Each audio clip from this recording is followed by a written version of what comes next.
আমারে কালকা সন্ধ্যার দিক দিয়ে মাগরিব ইফতারের পরে এক লোকে আমার পিছ দিয়ে আমার গলা নাকে মুখে চাইপা ধরে।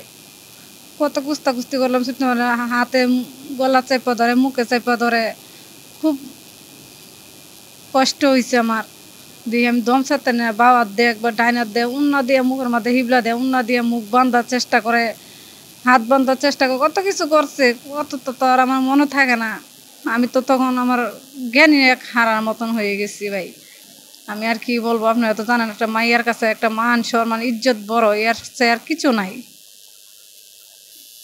জান লাগে গুনা জায়গা, এদিক দিয়ে আমি যাইতে চাইছিলাম, ওদিকে আমার পিছের থেকে আমার ফলো করে মনে 1-2 কাকার রাস্তা, এমন থেকে আমার এখন জামাইরা ধৈরা হেরা আমার নিয়ে এইসব হস্ত করবার লাগে আমার কাছে খুব সুহাগ ধরছি, পায়ে ধরছি, ওরে ধর্মের ভাই পর্যন্ত ডাকছি যে আপনি আমার ধর্মের ভাই, আপনি কি আল্লাহ রসুলের দোয়াই, আপনি তো আল্লাহ সৃষ্টি করছে ভাই, আপনি আল্লাহ রসুলের দোয়াই দিয়ে আপনি আমাকে ছাড়েন, আল্লাহর দোয়াই রসুলের দোয়াই, আপনি রসুলের সাফায়াত করতো না, একদিন মৃত্যু ভাই আপনি আমার ছাড়েন। কত আমি হাতে ধরলাম, পায়ে ধরলাম, ও আমাকে ছাড়লো না। ও আমার যা ইচ্ছা গলায় চাপা, হাতে চাপা, মুখে যা ধরনের কাম আমার শরীরে।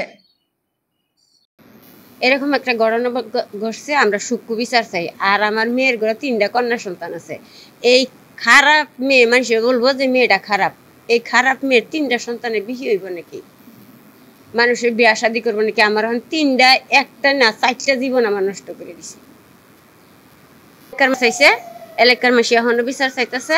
এলাকার মাসিরা আমি কইছি আপনার আমার কাশেমের ভাই বোন যদি হয়ে থাকে তো সবার বোন, সবাই একটা সূক্ষ্ম বিচার করে দাম, আর যে কোনো নারীর সাথে এরকম অত্যাচার করে না।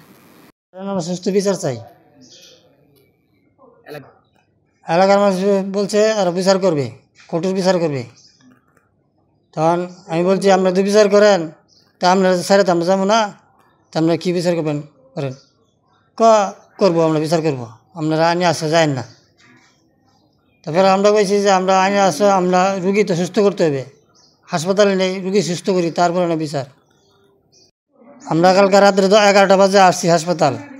আসার পরে এই পর্যন্ত কোনো লোক আসে নাই আসামের পক্ষের থেকে। কেউ জিজ্ঞাসা কিরম আছে রুগী না আছে, কোনো খোঁজখবর লয় নাই। না, আমি তো অনেক দূরে থাকি, আমার ফ্যামিলিগত খবর পাই। আমি জাস্ট রাতে নাইটে চলে আসি এখানে, এখন আসলাম। আইসা ওনার মুখ থেকে শুনলাম যে ঘটনাটা ঘটছে। এটা এখন আমাকে ওখানে থাকতে এলাকার যেই নেতৃবৃন্দরা আছে তারা আমার আশ্বাস দিছে যে আইনের আশ্রয় দরকার নাই। মেডিকেলে আনতে নিষেধ করছিল না, তাই আমি আবার মেডিকেলে আনছি যে কারণে আমার শারীরিক পরিস্থিতি ভালো না।